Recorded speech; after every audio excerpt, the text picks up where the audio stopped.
अभी कुछ बातें उससे आगे निकलने वाली है। मैंने इसमें फर्टिलाइजेशन का एक शेड्यूल आपको बता दिया कि अगर हम गन्ने में जाए या केले में जाएं तो BFS बैलेंस फर्टिलाइजेशन का शेड्यूल लेंगे तो आपको 365 दिन का चार्ट ही मिल जाएगा, कहीं एरर नहीं आएगा कि हम क्या फर्टिलाइजेशन कितना करें, वो एक फिक्स शेड्यूल ही हो जाएगा। मोटी बातें हैं कि हम फर्टिलाइजर जो दे रहे हैं उसको भट्टी खाद बना करके देंगे, वहां तक हम पहुंचे थे।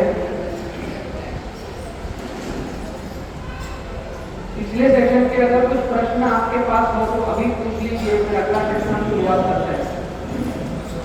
पिछले सेशन के किसी के पास प्रश्न बचे हैं क्या?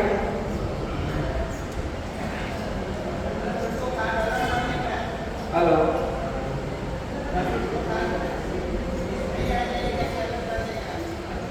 समझ में नहीं आया क्या पूछा?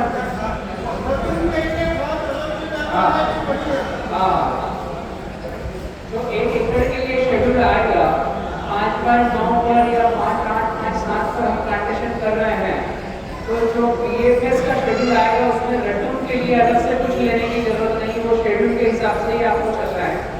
बट जब माल कटेगा उसके बाद से रटून का शेड्यूल अलग से आएगा, माल कटने के बाद पिलबाग का शेड्यूल अलग से आएगा, F1 का। F2 उसके साथ पैरेलल चल रहा है, इसका मतलब है उसका शेड्यूल नहीं। अभी अच्छी खासियत क्या है, हम जो केले की खेती कर रहे हैं इसमें जब माल कट रहा है उस दिन यह पौधा हमारा 5 महीने का हो गया है, इसके बाहर निकलना चालू हो जाता है, और इसके जिस दिन माल कट जाता है उस दिन हम तीसरा रखते हैं। यही प्रक्रिया आप कंटिन्यू कर सकते हो, और इस प्रक्रिया से 23 महीने में 3 कटिंग आती है, जो हम अप्रूवल है और हम हमारे खेतों में कर रहे हैं। 23 महीने में 3 कटिंग, अभी 1 साल 2 साल पूरा नहीं हुआ। फर्स्ट कटिंग 10 महीने में आएगी, 11वें महीने में पूरी समाप्त हो जाएगी पहली हार्वेस्टिंग।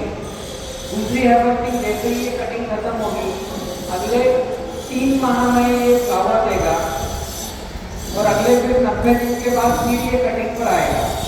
जब ये फ्लावर देगा अगले 3 माह में, उस दिन आपके बच्चे का साइज बनेगा। वही प्रक्रिया जो फर्स्ट में हुई है वही सेकंड के साथ और थर्ड के साथ होगी, कि जब हम इस सेकंड की कटिंग लेंगे, अभी लाइफ साइकिल का कैलकुलेशन कैसा है, 1 अगस्त को आपने प्लांटेशन किया 1/8 को, तो वापस 1/8 आते तक आपका 12 महीना हो रहा है, और 12 महीने के पहले ही 11 महीने में इसकी हार्वेस्टिंग खत्म हो रही है। अगला प्लांट ऑलरेडी 5 महीने का है, और अगले 3 माह के बाद फ्लावरिंग दे रहा है, और अगले 3 माह के बाद कटिंग आ रहा है। तो जिस दिन आपकी यह कटिंग पूरी होती है, अगला 6 महीने के बाद फिर हार्वेस्टिंग होने के लिए तैयार है। ऑलरेडी ये फार्मिंग हम कर रहे हैं, इस प्रक्रिया से ही हम खेती कर रहे हैं बीज ना ग्रुप कर। जब हम इस प्रक्रिया से जाएंगे, 18 महीने में 2 कटिंग आएगी, 19 महीने में 2 कटिंग आएगी, तो आपके पास भाव का फैक्टर खत्म हो जाएगा, 0 हो जाएगा कि क्या भाव मेरा माल बिकने वाला है। जब ये कटिंग खत्म होगी तो ये हम तीसरा जो है उसका चौथा रखने वाले हैं। ये प्रक्रिया से ही देसाई ग्रुप ने जो खेती करी है ऑलरेडी 8 साल में 18 कटिंग जो लिया है, 9 साल में, वो इस प्रक्रिया से लिया है। आप गूगल करोगे डोल बनाना तो यही दिखेगा। और हिंदुस्तान में एकमात्र 70-30 फार्मिंग के साथ में हम आगे बढ़ रहे हैं। ऑलरेडी मेरे पास 250 एकड़ का केला है। आप लोगों को किसी को देखना हो तो यहाँ पर भरूच अंकलेश्वर में कई प्लाट है, कुछ प्लॉट आपके सूरत कामरेज की इस तरफ तो फ्लड इरिगेशन की खेती करते हैं, जो दिखता नहीं है, फ्लड का ही प्लाट बने हुए हैं। आपकी यहीं से बाहर निकलोगे तो शारदा नंदुरबार जाओगे तो 2 कटिंग हो चुकी, तीसरा रखा है 23 महीने में, और बरवानी मध्य प्रदेश आओगे तो बहुत सारे प्लाट देखने को मिलेंगे।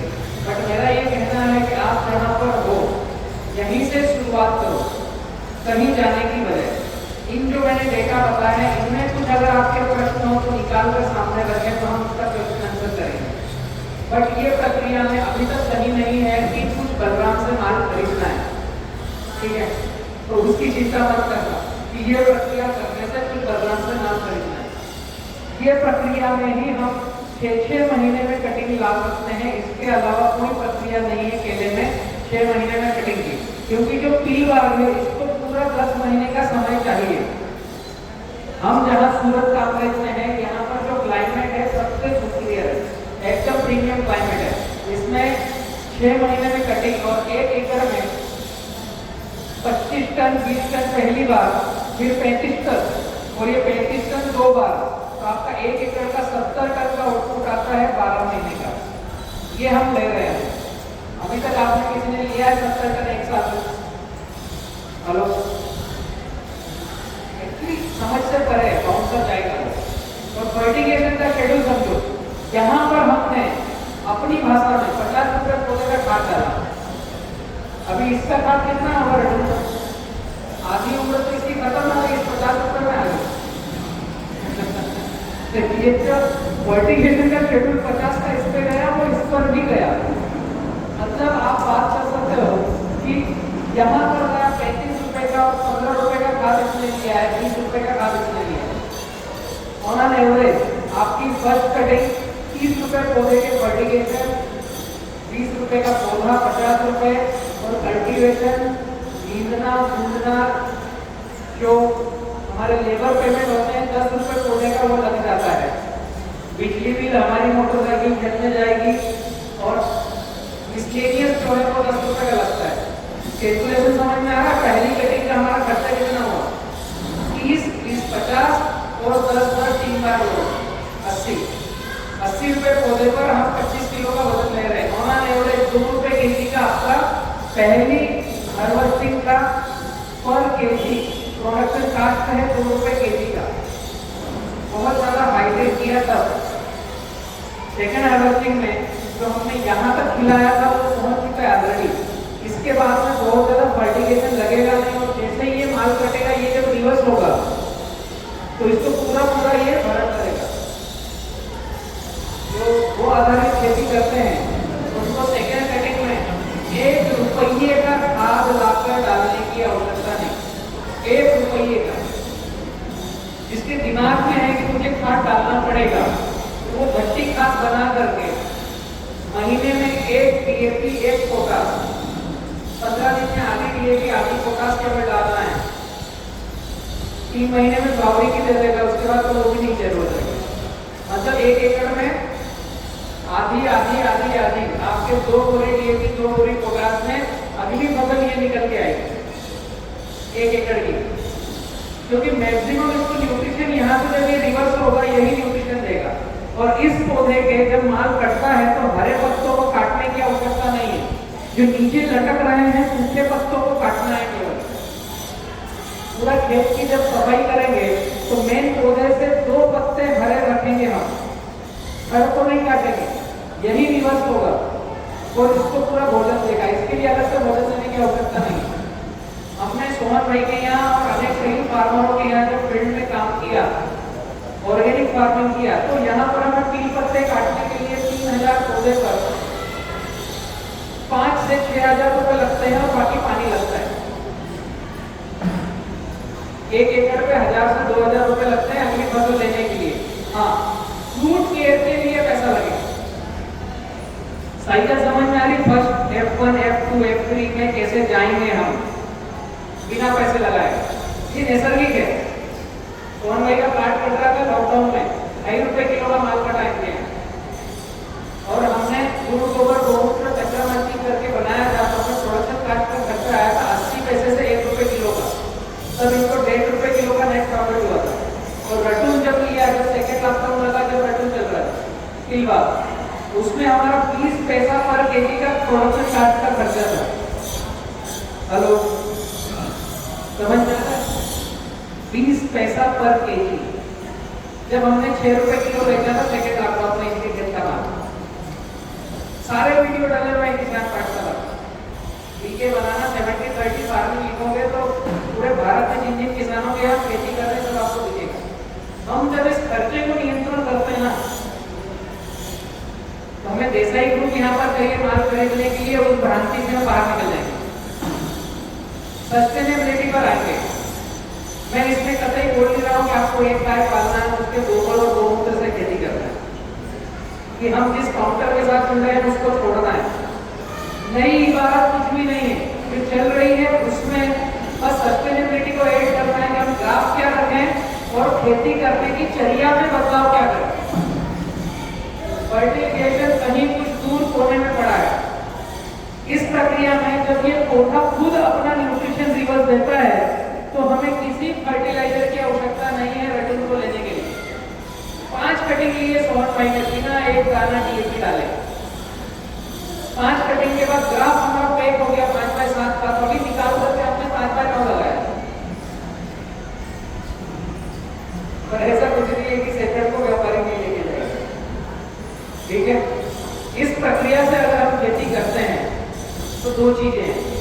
पहले फेज में जो फार्मर आएंगे जिनको डर लग रहा है उनके साथ हम चलेंगे, उनका माल हम उठाएंगे, लेकिन रजिस्ट्रेशन करके साथ 100% जो फॉलो करेंगे उनके साथ टेंशन लेने की जरूरत है।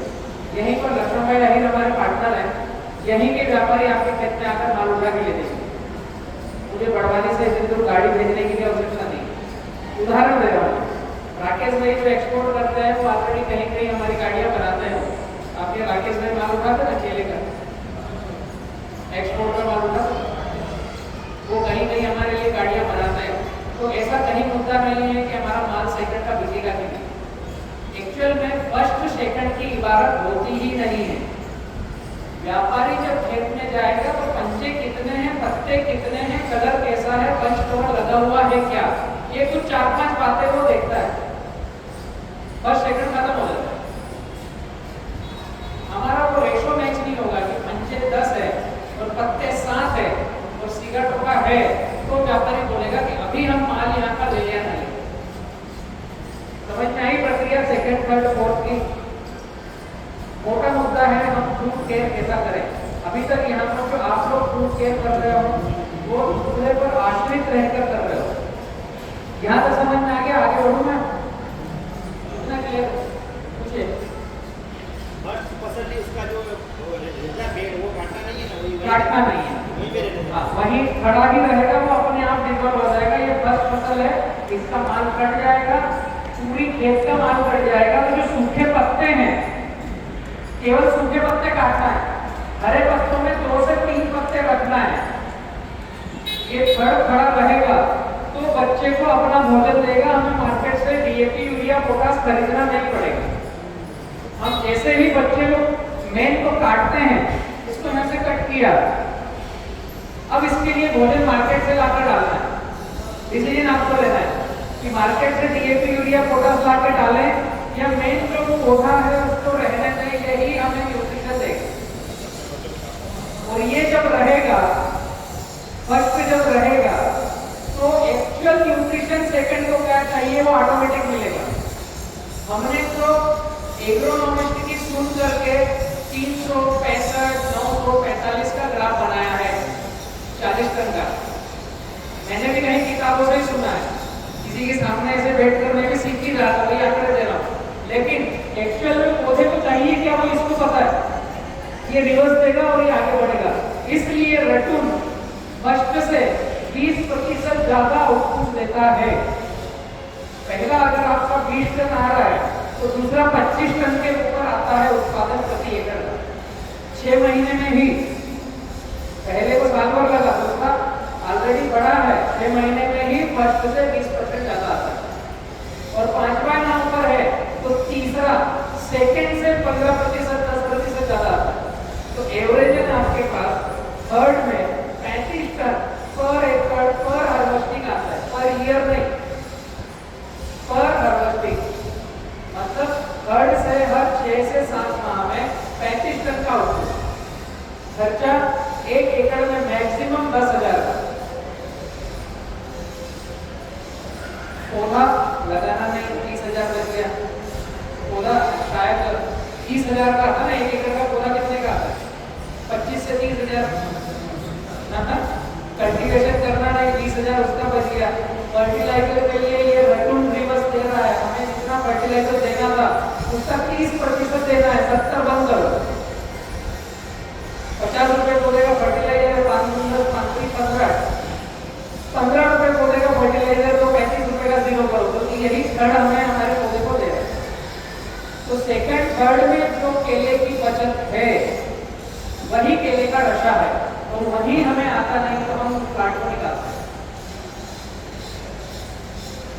सेकेंड थर्ड समझ में आया? हाइट जाएगा। हाँ, सेकेंड लंबा होता है। अगर आपका ग्राफ छोटा है तो सेकेंड लंबा जाएगा, थर्ड उससे लंबा जाएगा। अगर ग्राफ आपका चौड़ा है, 5/9 में क्यों बात कर रहा हूँ, ग्राफ छोटा होगा तो पौधे के पत्ते सूर्य की रोशनी लेके चौतरफा, तो पौधा रुक कर चलता है। तीसरे में हाइट आपकी जाएगी 12 फीट। तो जब तीसरे में माल काटना हो तो छोटी निसंजी बनाना है, क्योंकि उसके माल का साइज भी 45 किलो का है। ये रियलिटी है। मेरा एक वीडियो है कॉन्ट्रैक्ट फार्मिंग का, 125 एकड़ में मैं ओंकारेश्वर में ज्योतिर्लिंग के पास खेती करता था। आप डालोगे 3 किसान कॉन्ट्रैक्ट फार्मिंग ओंकारेश्वर यूट्यूब पर, तो मेरा एक 125 एकड़ के प्लॉट का पूरा मैंने प्लॉट घूम करके दिखाया है। सोहन भाई वहाँ माल काटते थे, निसंजी लगा कर ऐसे दराती से ऐसे खींचते थे, 2 आदमी नीचे पकड़ने के लिए रहते थे। तीसरे में आपके पौधे की हाइट 12 फीट जानी चाहिए। जितनी हाइट जाएगी उतना बड़ा दाम बंच निकल के नीचे आएगा। जितनी हाइट जाएगी, जितनी तने की मोटाई, तीसरे में आपके पौधे के तने की मोटाई 50 से 55 इंच की आएगी, 60 इंच की आएगी, तब वो उत्पादन उतना देगा, 40 किलो, 45 किलो, 50 किलो। ठीक, नदी के आसपास की खेती होती है, हाँ, तो बाढ़ की वजह से और बाइक की वजह से प्लांटेशन में कई बार ऐसा होता है कि कई पौधे डैमेज हो जाते हैं। तो जब उसका रटून छोड़ने का जब वक्त आएगा, तो उसमें तो ऐसे ही नंबर ऑफ प्लांट्स कम होते जाते हैं। उसके लिए आपके पास कुछ आइडिया है? जैसे मेरे पास एक अभी ऐसी प्लॉट है जिसमें पिछले साल प्लांटेशन किया था, अभी हार्वेस्टिंग चल रहा है, लेकिन उसमें नंबर ऑफ प्लांट्स कम है बाइक बोर्ड के डैमेज की वजह से। तो अगर उसमें मैं रटून छोड़ रहा हूँ तो उसमें आपके पास कुछ कैलकुलेशन है? ऐसे तो हम लोग ऐसे मैनेज करते हैं कि जो खाली जगह पड़ी है उसके आस पड़ोस में 2 प्लांट छोड़ देते हैं, एक इधर से जाएगा, इधर से। सही है, वो एक तरीके से सही है। बट दूसरा तरीका ये है कि रटून मैनेजमेंट में जो गैप फिलिंग होती है उसको मैनेज कैसा करें। कुल मिलाकर प्रश्न आपका ये है, रटून मैनेजमेंट में जो गैप फिलिंग होती है उसको कैसे फुल फिल किया जाए। अब मुद्दा ये है कि आपका ग्राफ अगर टाइट है, समझने की कोशिश करना, आपके 1 एकड़ में 1450 पौधे लगे हैं, तो आप जो कर रहे हो बीच में गैप गई के इधर से एक पौधा हमने छोड़ दिया एक्स्ट्रा, वो नहीं कर रहे हो। आपके 1 एकड़ में 1250 पौधे हैं, 5/7, 7/5 है, तो पौधे में गैप आएगी। लाइन से लाइन तो 7 है, पौधे से पौधा 5 है, बीच में गैप गया तो 10 फीट पे चले जाएगा। तो उसमें भी आपको एक साइड से बच्चा रखना है। जैसे ये गैप आ गया तो इसमें दोनों तरफ एक एक रख सकते हो, क्योंकि 10 फीट का गैप हो गया है। लेकिन यहाँ पर अगर 6 फीट है तो एक ही तरफ के 2 रखना है। इसमें तो जो एक चल रहा था वही रखना है, दूसरी तरफ नहीं रखना है, वो ग्राफ बढ़ जाएगा, टाइट हो जाएगा। अल्टीमेट हमारे खेत में 1200 से ज्यादा पौधे नहीं होना चाहिए। थोड़ी बहुत दूरी होगी तो पौधा अपने आप तिरछा हो जाएगा और फ्लावरिंग दे देगा उस तरफ से। अब जैसे हम बड़ा ग्राफ पे जाएंगे, अगर 1000 पौधे हमने किए हैं, पौधे से पौधे की दूरी 9 फीट है, 9, और अब यहाँ पर हमारा पौधा ही गायब हो गया तो 18 फीट हो जाएगा। तो इसमें आपको बड़ी गठान लगानी ही है या ट्रांसप्लांट करनी है।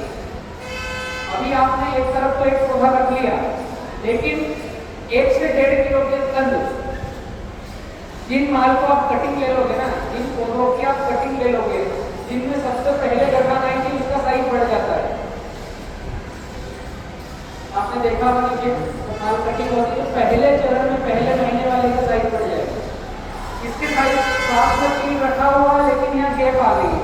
तो ये जो बड़ा कंद है, ये बड़ा कंद निकाल के यहाँ पे लगाना है 1 से 1.5 किलो का। बड़ा कंद इसलिए लगाना है, इसके पत्ते आ चुके हैं। हमारे साइड का बच्चा है वो भी 15-20 पत्तों का हो चुका है, 25 पत्ते 15 पत्ते हो चुके हैं। तो ये बड़ी गठन लगाएंगे तो इसके साथ फ्लावरिंग दे देगा, क्योंकि इसकी उम्र हो चुकी है, इसमें पत्ते निकल चुके हैं, भले ठीक छोटा रहा। इसकी पहली बार में हाइट कम आएगी, लेकिन ये सेकंड के साथ इसके साथ फिर मैच होकर के चल पड़ेगा।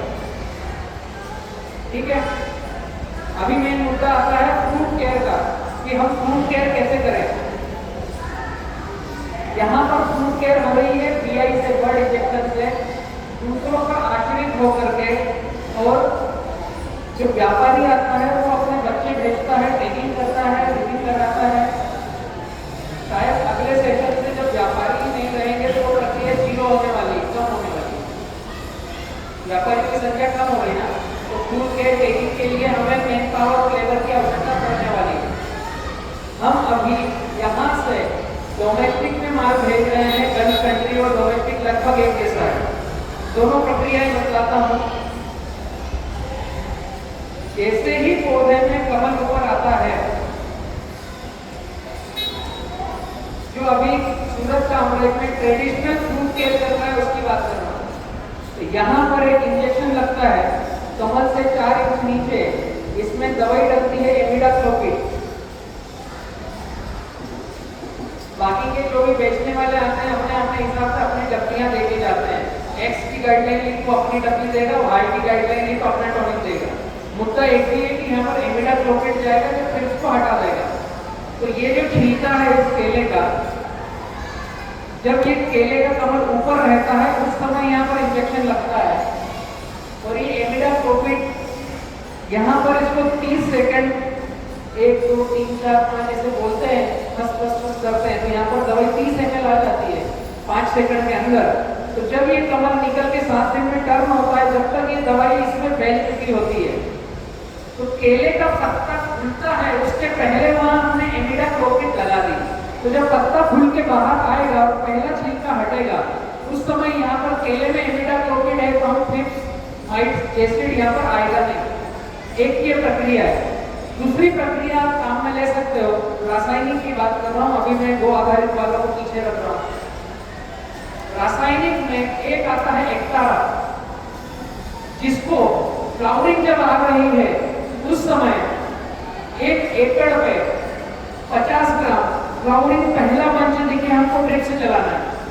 कानपुर सिस्टमेटिक उसको ले लेगा और उसमें ड्रिप्स माइट्स आना कम हो जाएगी। फ्लावरिंग देखिए अभी कि पीआई कम होगा तब भी चलेगा, उसकी मैं बात बता रहा हूँ, पीआई करने की आवश्यकता नहीं पड़ेगी। हमने ड्रिप से 1 एकड़ पे 50 ग्राम एक्टारा चलाया, फिर 7 दिन के बाद 50 ग्राम एक्टारा चलाया। पहला कमल दिख रहा है हमें ऊपर, अभी एक्टारा चलाया वो कमल निकल के आएगा, जब तक क्रिया होगी बाकी की कमल आने की तैयारी कर रहे हैं। फिर अगले 7 से 10 दिन के बाद एक बार 50 ग्राम और अगले 7 से 10 दिन के बाद एक बार 50 ग्राम, 150 ग्राम एक्टारा आपके 1 एकड़ में ड्रिप से जाएगा। जिस दिन एक्टारा चलाएंगे, सुबह एक्टारा चलाना है,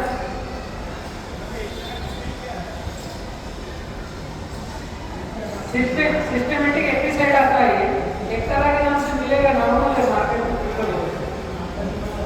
50 ग्राम प्रति एकड़ ये चलाना है सुबह। 12 घंटे के बाद 100 ग्राम प्रति एकड़ पावेस्टीन, 100 ग्राम प्रति एकड़ वाइसिनोमेटा, ये दोनों का मिक्स करके चलाना है। सुबह हमने एक्टारा चलाया, 12 घंटे के बाद पावेस्टीन, इसमें कार्बोटाइड में आता है, पावेस्टीन और वाइसिनोमेटा मिक्स करके ड्रिप से चलाना है। ये वाइसिनोमेटा ये बी किसान का प्रोडक्ट है, ऑनलाइन आएगा आपके पास। नंबर 94 245 38 222 पर बात करोगे तो होम डिलीवरी आएगा। ये हम 12 घंटे की जेब कर देंगे और दोनों को चलाकर अगले 2 दिन पानी बंद कर देंगे।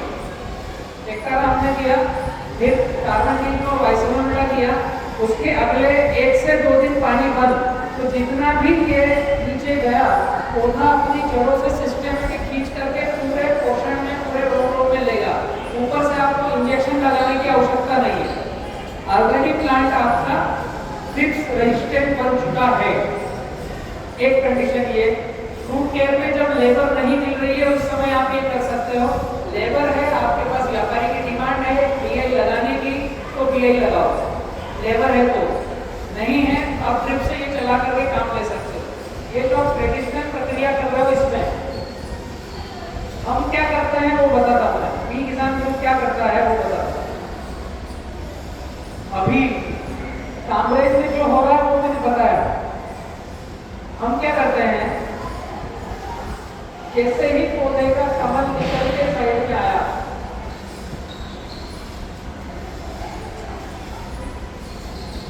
टेढ़ा हुआ, अभी टेढ़ा हुआ और पहला छिलका निकल रहा है, केला दिखना चालू हुआ। ऊपर की बात नहीं कर रहा हूं, कमल टेढ़ा हुआ, पहला छिलका हट रहा है, वहां पर आपको देना डीएम स्प्रे, मिट्टी का स्प्रे करना है, इसको कमल को नहलाना है पूरे को मट्टी के स्प्रे से। फिर उस दिन तारीख फाइनलाइज करना है।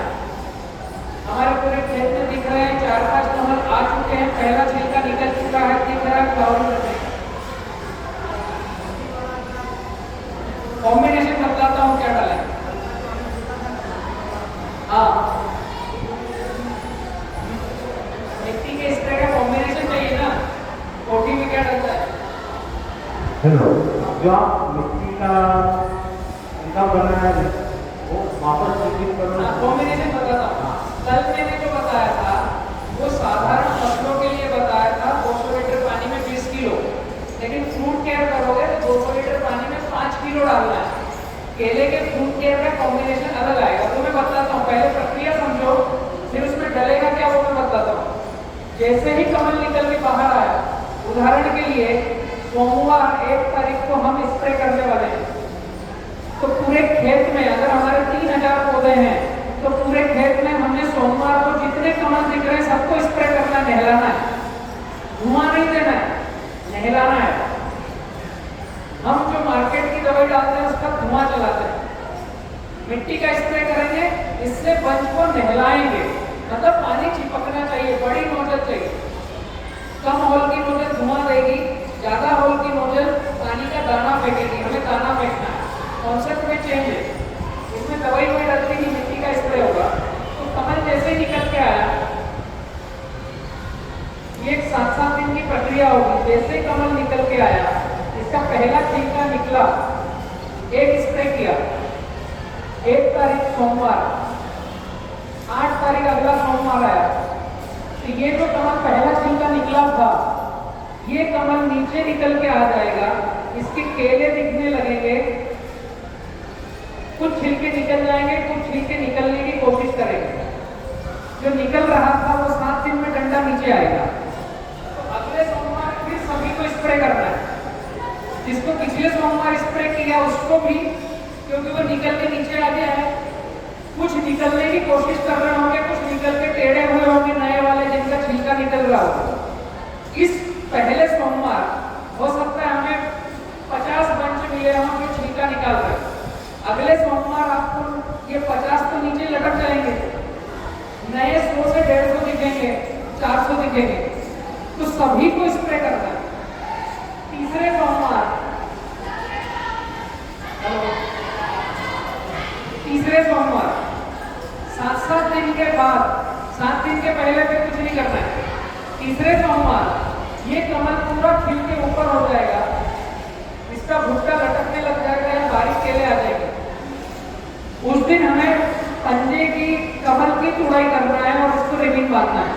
तो तीसरे सोमवार फिर सभी को स्प्रे करना है, जो नया लटका है उसको, जो पिछले सोमवार का लटक के नीचे आया उसको, जो सबसे पहले सोमवार को, तीसरे सोमवार को पूरा नीचे चले गया, सारे केले खिलकर ऊपर आ गए, ऐसे केले खिलकर के ऊपर भी आ गए। तीसरा स्प्रे 7-7 दिन में। अब इसके पंजे मेंटेन करना है आपको।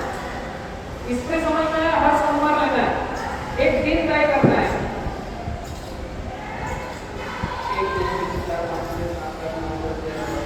ये पंजे जो बचे हैं फ्रूट केयर में, सबसे महत्वपूर्ण बात है कि पंजे कैसे मैनेज करें। तो छोटा सा सूत्र है, तने की मोटाई, केले में यहां से ऐसा टकना दिखता है, इस टकने को छोड़ दो, इसके ऊपर की तने की मोटाई नापो। तने की मोटाई उदाहरण के लिए 36 इंच की है, कैलकुलेटर एक आपकी निकालो, चलाना पड़ेगा। तने की मोटाई जितनी है, अगर हम डोमेस्टिक व्यापारी को अप्रोच कर रहे हैं तो 4 का भाग देना है। 36 में 4 का भाग देंगे, 9 को 36, तो 9 पंजे रखना है, 1 2 3 4 5 6 7 8 9, उसके नीचे के पंजे निकाल देना है।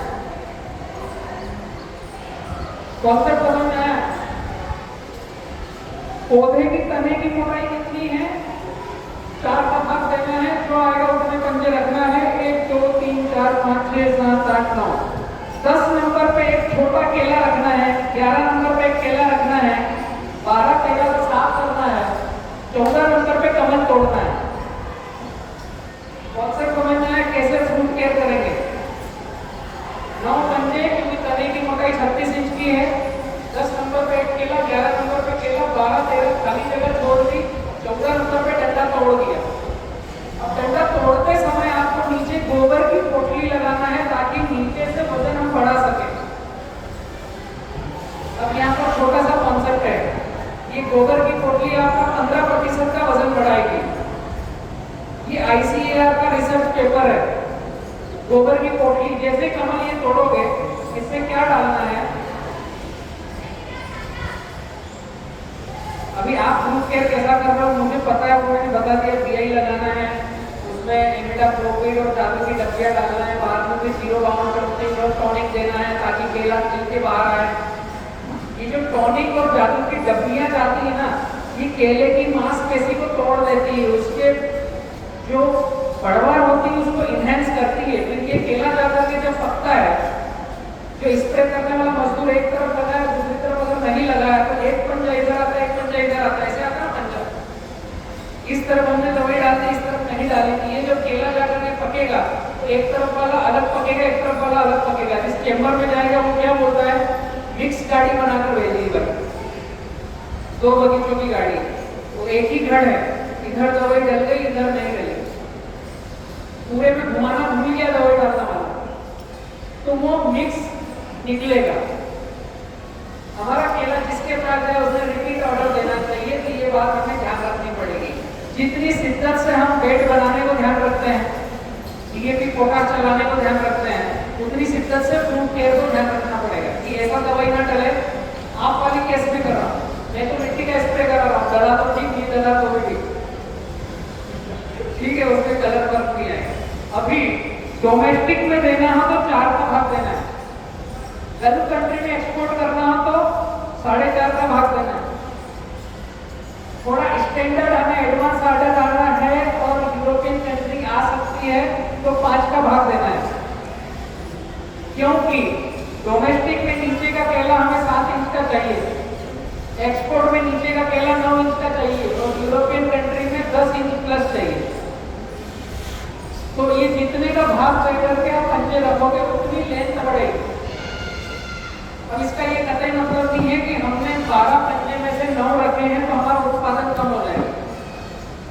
इसका सही टाइमिंग फल को निकालने का जो है, फल आने के बाद में जब केला नीचे से टर्न ले रहा है, ले चुका, लेने की प्रक्रिया है, उस समय केले का पंजा टर्न लेता है, एक बार अंदर जाता है, अंदर जाकर के वापस सीधा हो गया, फिर आप पंजे कम करोगे तो वजन कम आएगा। केले का घड़, पहले केला सीधा है, पत्ते खुलते खुलते टेढ़ा होने लगा, तब तक हम पंजे कम कर दो, टेढ़ा होने लगा, पूरा केला अंदर हो गया, तब तक हम कम कर दो, अंदर हो गया, फिर सीधा होता है। अब कम करोगे तब आपका वजन जाएगा, मतलब फल आने से 15 दिन के अंदर। ये कमल तोड़ने की प्रक्रिया है, आपका वजन कम नहीं होगा, जितना इसने तने में स्टोरेज किया है उतना ही वजन आएगा। पंजे कम करने से इनकी लेंथ बढ़ेगी, इनकी क्वालिटी बढ़ेगी, इनकी किकिंग कैपेसिटी बढ़ेगी, लंबी चाल का केला बनेगा। एक्सपोर्ट में 42 कैलिबर क्यों लेते हैं? छिलका मोटा चाहिए ताकि 14 से 15 दिन 20 दिन का ट्रांजिट पीरियड ले सके। एक्सेस केले आप निकाल दोगे सही समय पर तो इन केलों के छिलके की मोटाई बढ़ जाएगी, ये लकड़ी को ट्रेवल करने में सक्षम हो जाएगी। अब इस केले में एक ही मुद्दा है कि थ्रिप्स इसको नुकसान ना पहुंचाए और पंच कवर लगा देंगे तो ये गर्माहट के कारण हल्दी पीला कलर देगा जब पकेगा।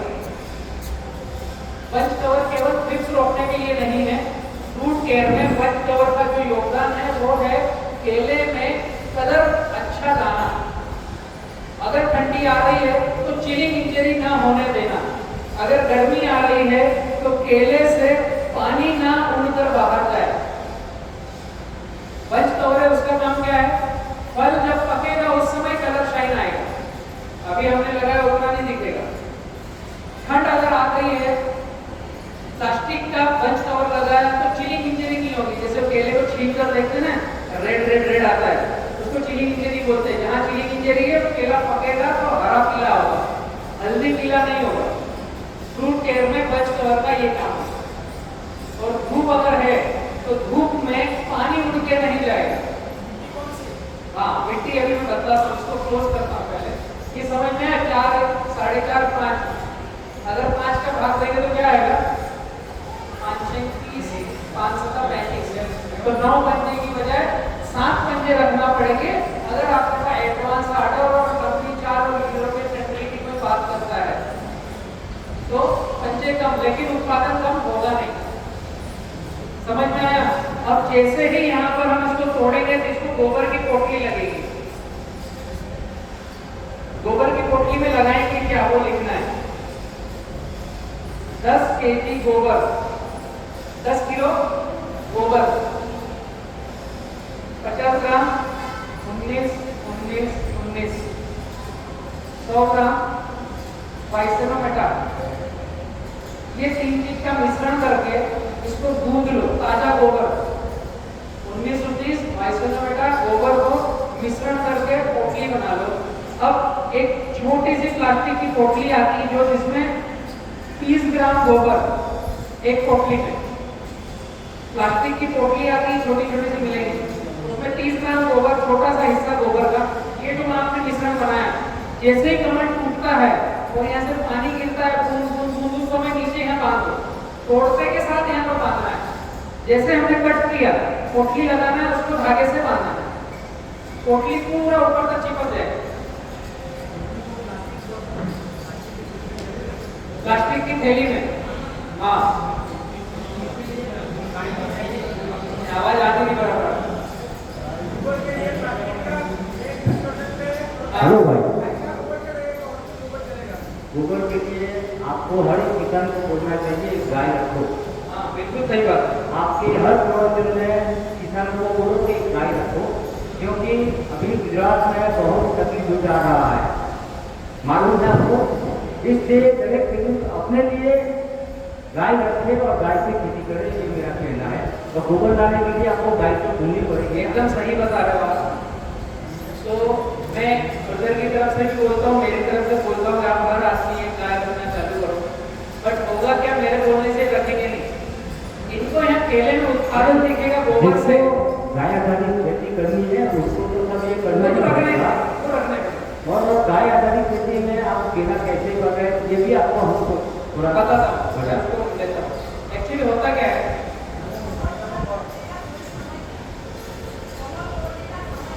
हाँ, कमल तोड़ने का समय क्या, जो कमल निकला, छिलका हटा, मैं वही 7-7 दिन की प्रक्रिया बता रहा हूँ। यही कमल तोड़ने का समय है।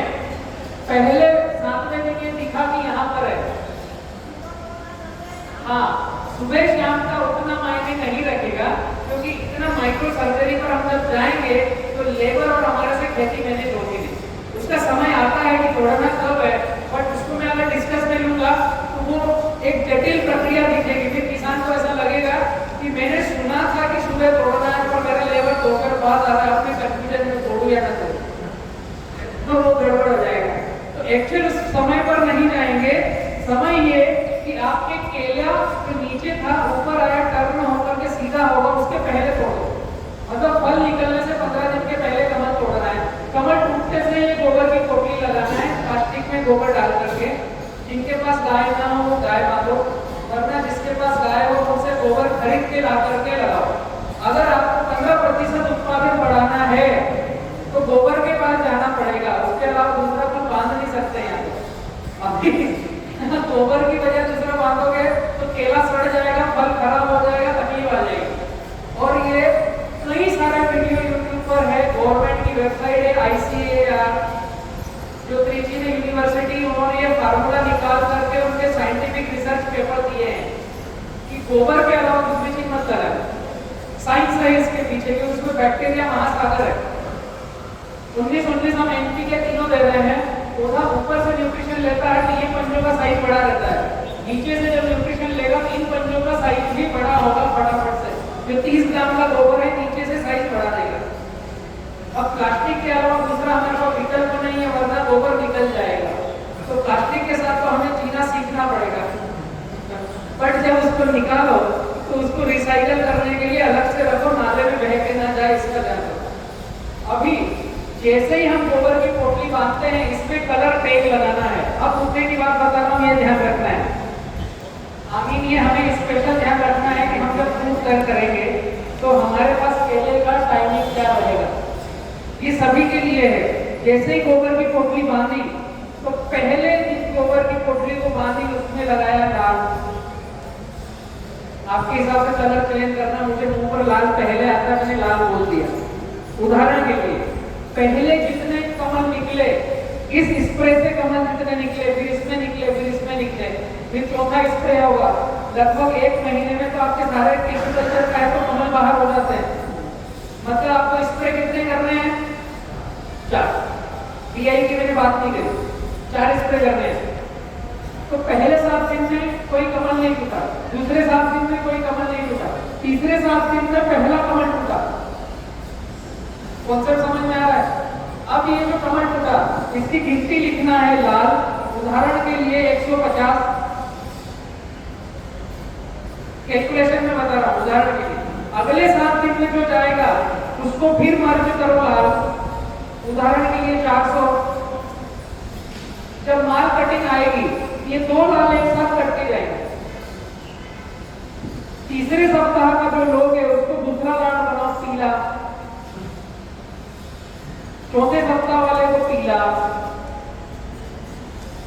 तीसरा लाल बनाओगे नीला, ये नीला। उदाहरण के लिए यहाँ 600 पंच आए, यहाँ 700 आए, यहाँ 1000 आए, यहाँ 1000 आए, खत्म हो गए। तो ये जो 2-2 बार के हैं ये 1 लाख में काउंट हो गए। ये करना अति आवश्यक है। इसके करने से आपका 20% इनकम में इजाफा होता है, वेस्टेज निकलता नहीं, 20% तक।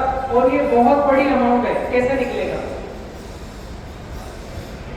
हम खेत में जो कमल निकलते हैं उनको अगर कैलकुलेशन करके हमारी डायरी में मेंटेन कर लेंगे तो उत्पादन एक बात है, प्रॉफिट दूसरी बात है। प्रॉफिट में जा पाएंगे।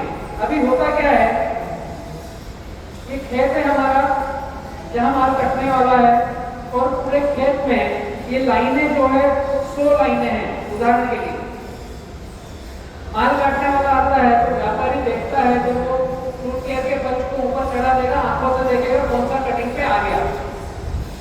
हमारे पास जब ये अगर कलर टैग है डायरी में लिखा हुआ, हम फोन करके क्या बोलेंगे, पहला माल मेरा कटिंग पे आएगा 550 पंच लाल कलर।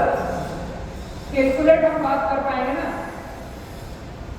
पूरे खेत में हम व्यापारी को पहले ही बोल देंगे 550 कमल लाल कलर के काटना है, जिसका एवरेज उत्पादन मुझे 22 किलो दिख रहा है। उस हिसाब से गाड़ी लेके आना। पीले नीले को हाथ मत लगाना। क्यों?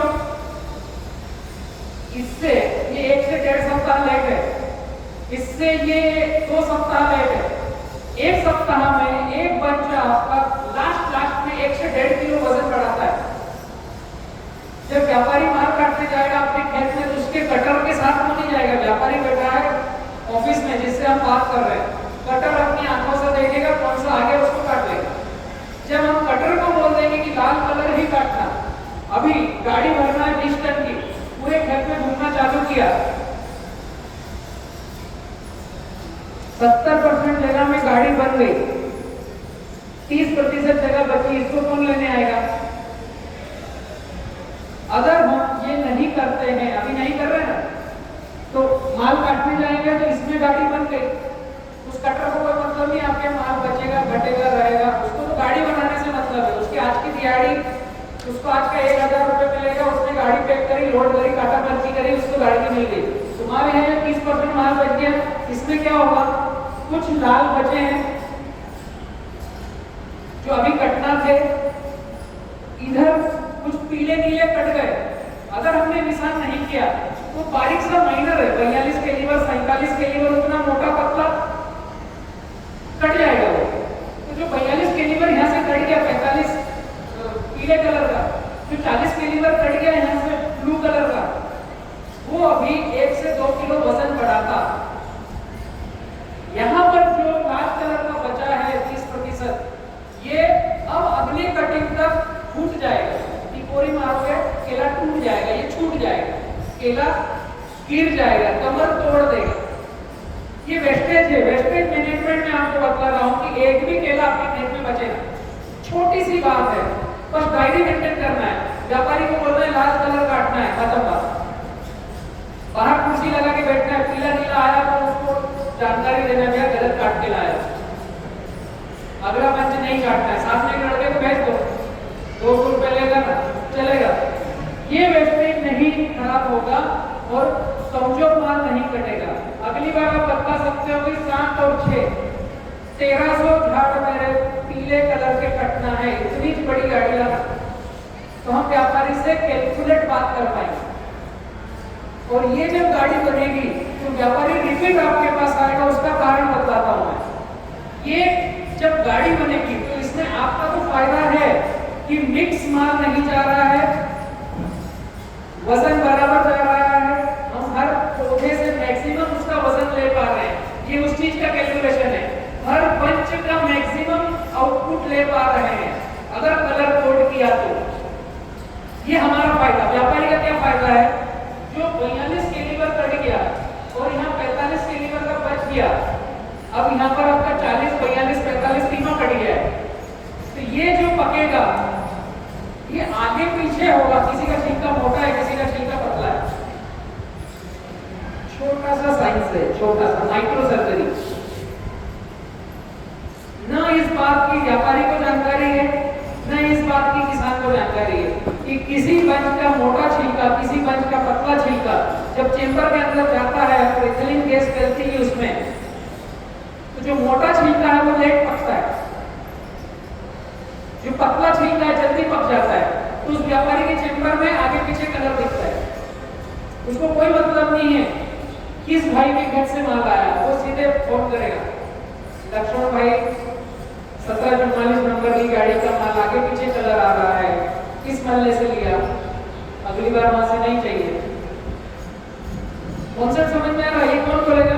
चंडीगढ़ वाला व्यापारी जिसके चेंबर में कलर गलत आया, वो आपके यहाँ डोमेस्टिक जो माल लोडिंग कर रहा है उनको फोन करेगा। हम ऐसा ही करते हैं। हमारे जिस गाड़ी के चेंबर में कलर आगे पीछे आता है, वो चेंबर पकाने वाला उस लोडर को फोन करता है, राकेश भाई माल कहाँ से भरे छे तभी वो मल्ला में दाड़ नहीं छे, ये गड़बड़ है। ये अगर छोटा सा कैलकुलेशन किया तो ये व्यापारी के भी फायदे का है, तुम्हारे भी फायदे का है। जिस बगीचे में ये कैलकुलेट फार्मिंग का माल कट के गया, वो व्यापारी आपके फोन करने से पहले आएगा, मनोज जी मुझे आपका माल काटना था, पिछली बार काटा था तो मुझे पता है आगे गाड़ी वापस आ गई होगी कटने की, पहले से फोन करेगा। मतलब रेट आपका, जो व्यापारी पहले फोन करता है रेट किसान का रहता है। हम व्यापारी को फोन कर रहे हैं, भैया लक्ष्मण भाई माल देखकर जाओ ना यार, कटिंग आ गया होगा, मतलब आपका रेट गया। उसका कटर घूम के गया ना, उसको पता है कि आपके यहाँ अगली कटिंग कब आने वाली है, उसको सब पता है। जितना हमको 2 पैसा माल पका करके कमाना है, उतना ही 2 पैसा उस व्यापारी को माल बेच करके कमाना है। जितनी फिक्र आपको, उससे ज्यादा फिक्र उसको आपके माल की है। अगर माल अच्छा है, कंडीशन अप्लाई, अगर माल अच्छा है तो वो आगे से फोन करेगा कि मैं आपके यहाँ बच्चे को भेज रहा हूँ माल देखने के लिए, तो आप कैलकुलेट बता सकते हो मेरे पास इस तारीख को माल आएगा कटिंग पे। जब आपके पास एक डेट और तारीख लिखी हुई रहेगी तो आप बोल सकते हो कि अभी 7 तारीख को माल काटा था और 27 तारीख को 1300 झाड़ कटेंगे, आप तैयारी करना, किसी गाड़ी का ऑर्डर मत लेना। एडवांस में बोल सकते हो, आप बाहर घूमो फिरो, बट आपका कैलकुलेटर आपके हाथ में है। छोटा सा काम ये किया ना, तो इसको कहते हैं एक्चुअल में फ्रूट केयर। हम फ्रूट केयर कर रहे हैं, बीआई इंजेक्शन लगाना और पंच कवर पहनाना और कमल तोड़ना। एक्चुअली ये मनस्थिति की भ्रांति है। यहाँ की मैक्सिमम गाड़ियाँ तो एक्सपोर्ट भी नहीं होती हैं, मुंबई बोरीवली और यहाँ पर जाती है और बात होती है कि हम एक्सपोर्ट कर रहे हैं, फूड केयर कर रहे हैं। सूरत कामरेज का माल सूरत में ही मैक्सिमम बिकता है, मुंबई बोरीवली में बिकता है, बट हम बात करते हैं कि हम एक्सपोर्ट कर रहे हैं। एक्सपोर्ट पे यह चीज मायने रखेगी कि व्यापारी का माल आगे पीछे ना पके। डोमेस्टिक आपका जो गल्फ कंट्री है ना, वो डोमेस्टिक है, उसमें कमल तोड़ना इम्पोर्टेंट नहीं है। अभी कमल तोड़ने की जो प्रथा पूरी सूरत कामरेज में लग चुकी है ना एकदम, उससे क्या हो रहा है, आपको लेबर हायर करना पड़ रहा है। जब जिस दिन माल लोडिंग होता है उस दिन कमल फिर सकता है, कमल तोड़ना पड़ेगा। जिस दिन आप यूरोपियन कंट्री का कंटेनर लोड करोगे उसके पहले कमल तोड़ने की जरूरत नहीं, फूड केयर करते समय कुछ आवश्यकता नहीं है। हम भी करते हैं एक्सपोर्ट, कोई कमल नहीं तोड़ते हैं, कोई पीआई नहीं लगाते हैं, इतनी प्रक्रिया करते हैं।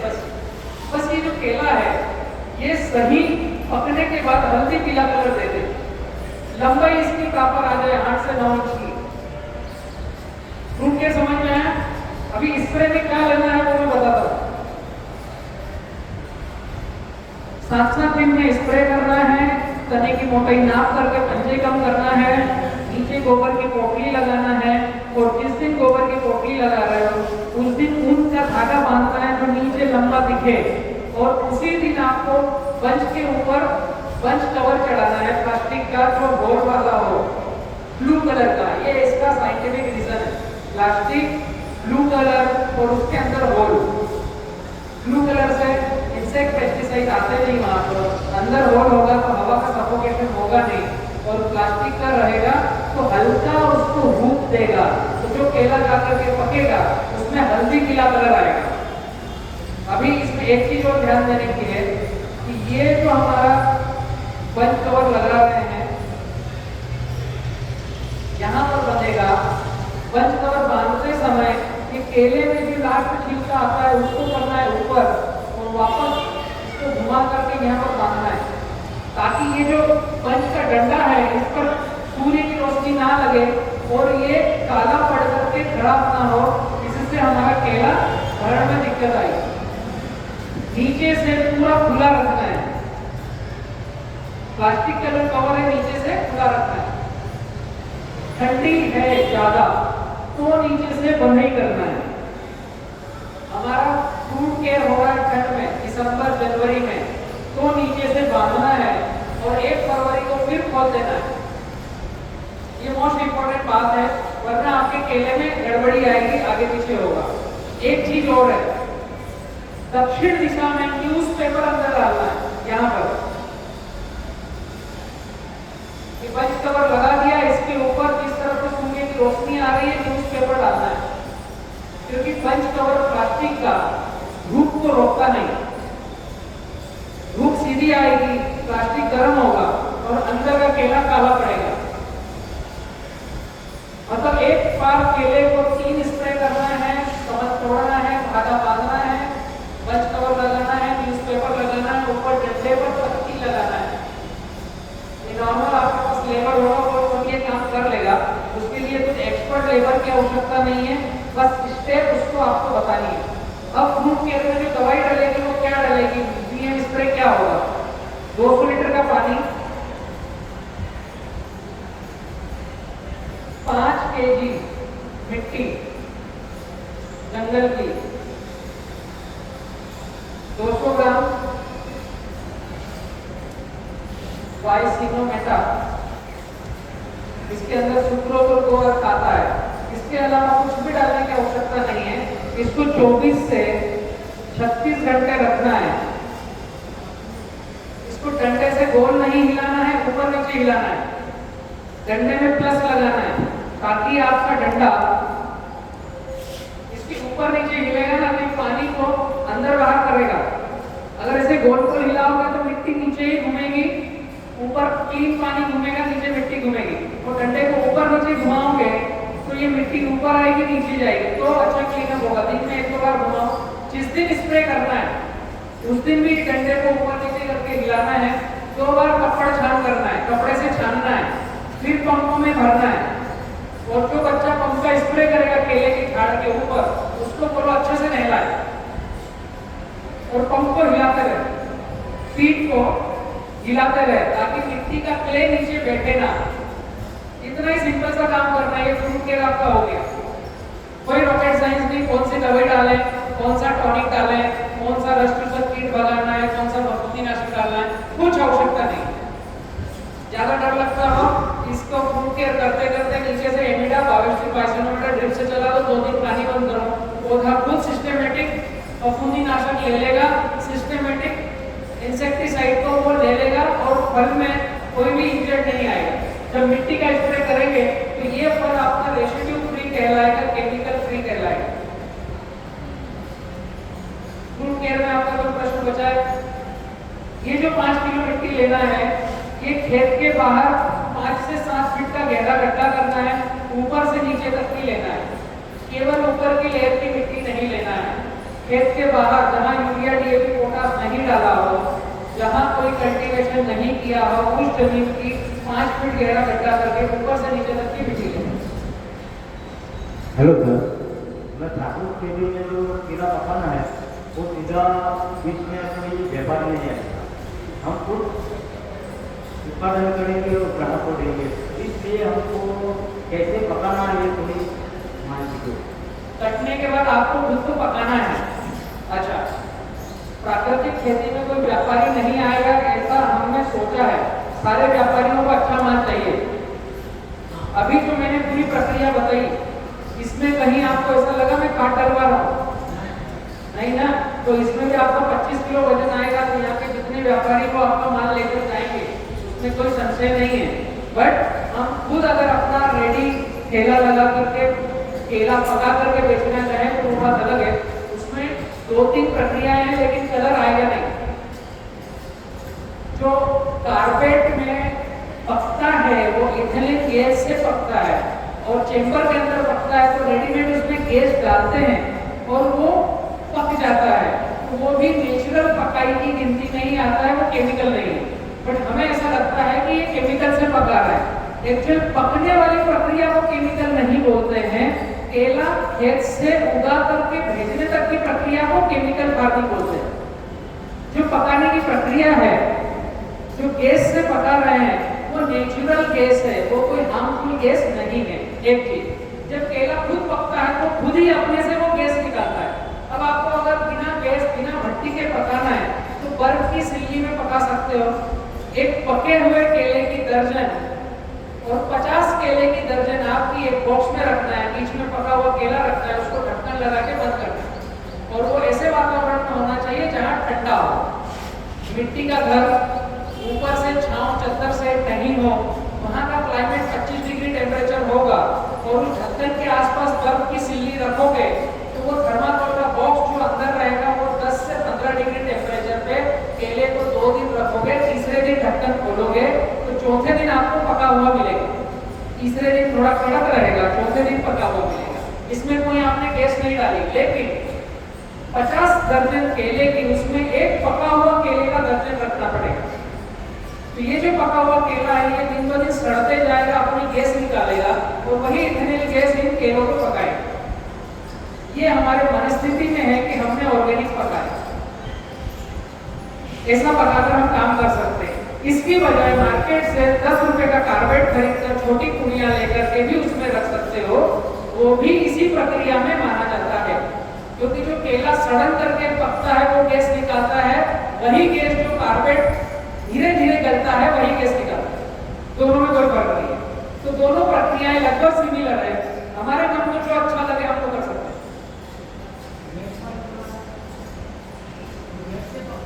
हाँ, गैस में चेंबर बनाए जाते हैं।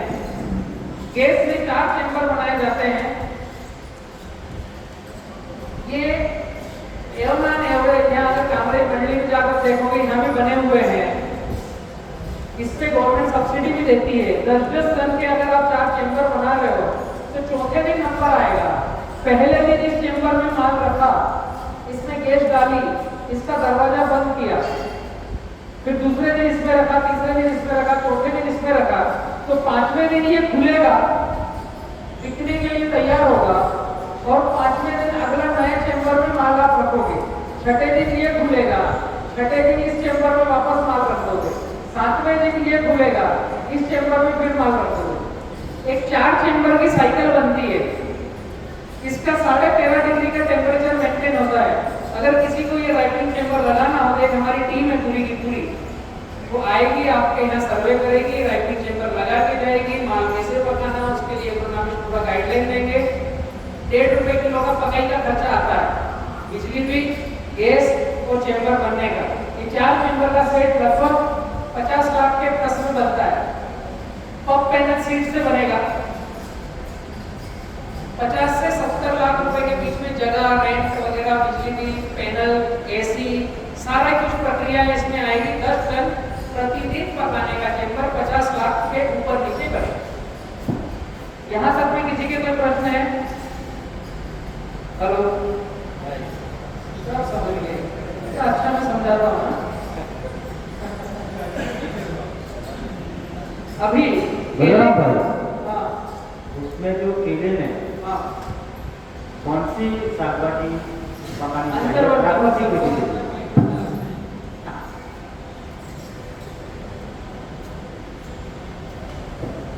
केले की फसल अगर अंतर्वर्ती फसल से कर रहे हो, सीएमवी आएगा नहीं। बहुत हमने प्रैक्टिकल किया है, सीएमवी अंतर्वर्ती फसल से आता नहीं। अब जब हम 5x7 या 5x9 लगा रहे हैं, ऐसा ग्राफ बनेगा आपका।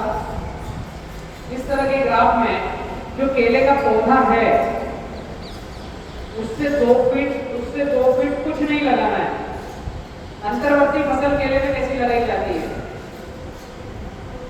इससे 2 फीट कुछ नहीं लगाना है। तो ये जो ग्राफ 2-2 फीट का बनेगा, ये केले के लिए रिजर्व है। अब आपके पास जगह कौन सी बची?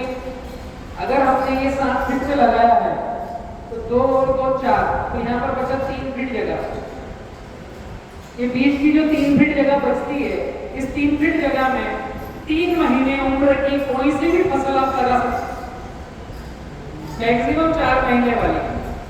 वेजिटेबल लगाओ, मक्का लगाओ, सोयाबीन लगाओ, मूंगफली लगाओ, तुअर लगाओ, मूंग लगाओ, जो भी लगाओ। 4 महीने में जब मेन केले की कैनोपी बनेगी, उस समय आपकी ये फसल हटना चाहिए, इसका ध्यान रखें। अंतर्वर्ती फसल 3 से 4 महीने, क्योंकि 4 महीने के बाद इसकी स्पीड बढ़ जाएगी। 3 महीने तक ये धीमे चलेगा, जब तक ये 2 फीट की जगह कवर करके बड़ा होकर बाहर निकले। जब तक आपकी ये फसल बाहर निकलने की कंडीशन में आ जानी चाहिए। तो मूंगफली बहुत अच्छा है, सोयाबीन बहुत अच्छा है, प्याज अच्छा है, लहसुन अच्छा है, अदरक, हल्दी जाओगे नहीं, गड़बड़ करेगी। साल भर की फसल है, समझ में आ रहा है? मिट्टी के नीचे की भी लगा सकते हो, मिट्टी के ऊपर की भी लगा सकते हो, बट 3 से 4 महीने बाद। आपके भावनगर तरफ एक गांव है, रॉयल गांव। भावनगर से एक थोड़ा 150-200 किलोमीटर आगे जाएंगे। मैंने 2015 वहां पर विजिट किया था।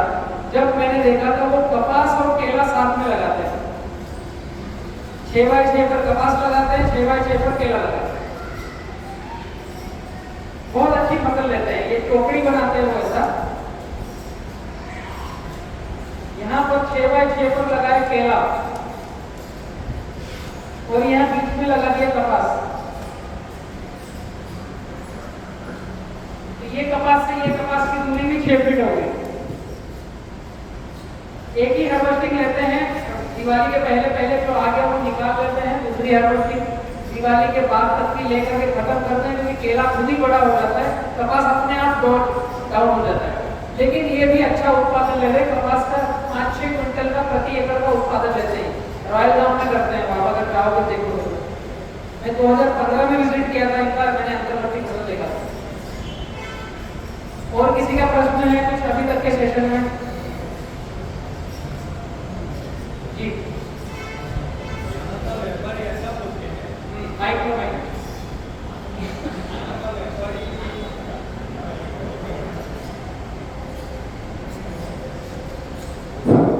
यहाँ के व्यापारी की एक ऐसी शिकायत होती है खेडूत से, पता नहीं उसका लॉजिक हमें भी पता नहीं चला। आपके पास जो अभी बताया आपने F1, F2, F3, F4 ऐसा, तो ऐसा बोलते हैं कि जो पक्का है किला F1 F2 का, हाँ। तो वो जल्दी बर्फ में से टूटा बढ़ जाता है। हाँ, हाँ। जल्दी हो जाता है। यस उसका मैं इलाज बताता हूँ, वो क्यों बोलते हैं और वो क्यों होता है। उसको लंबी चाल का नहीं बोलते हैं, जब वो ठेले पर जाता है तो जल्दी टूट जाता है।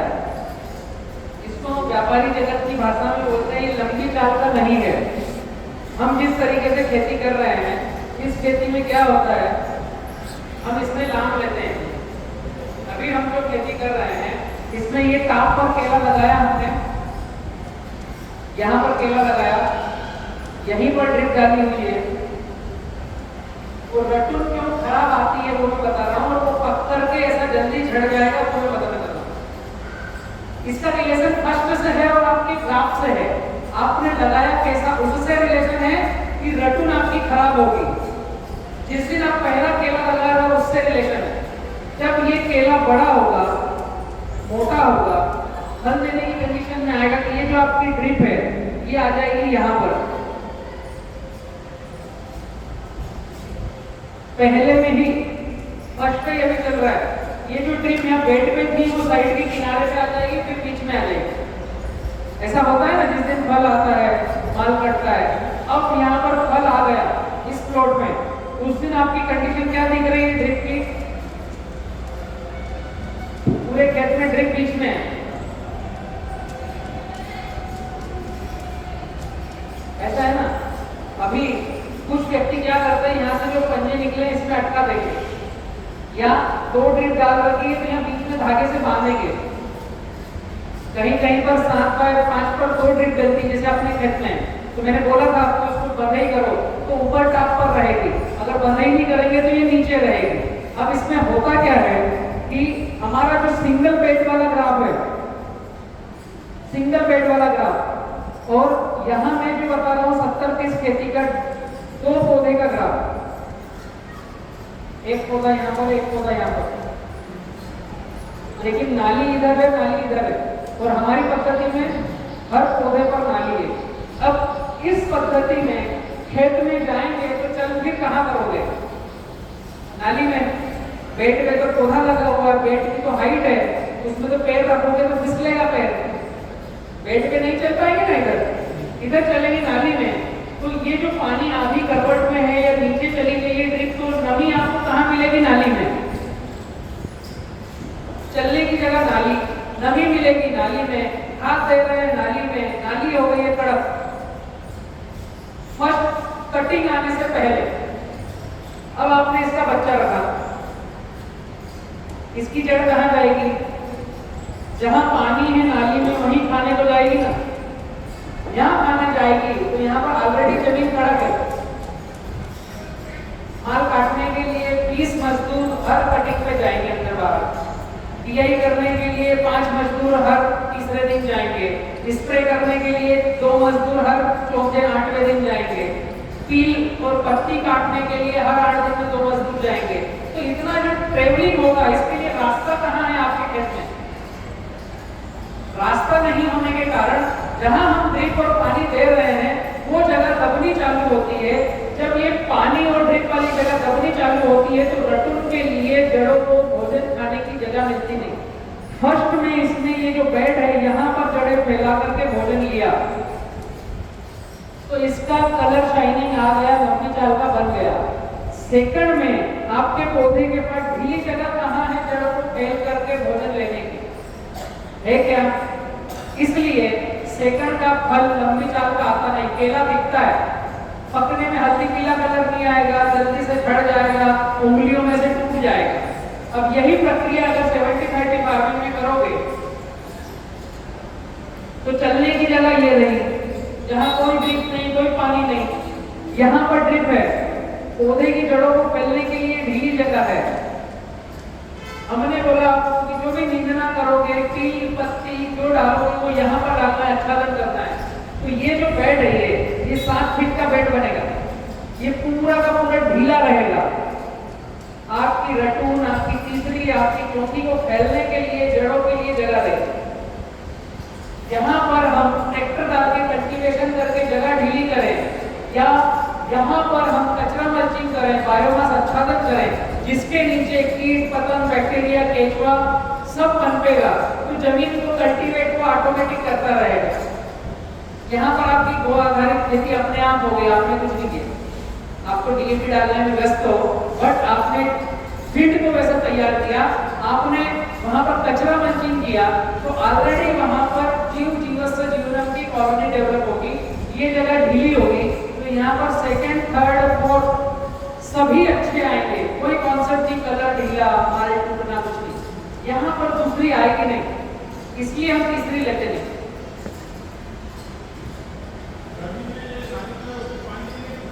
नहीं, किसी में कभी भी पानी देने की जरूरत नहीं।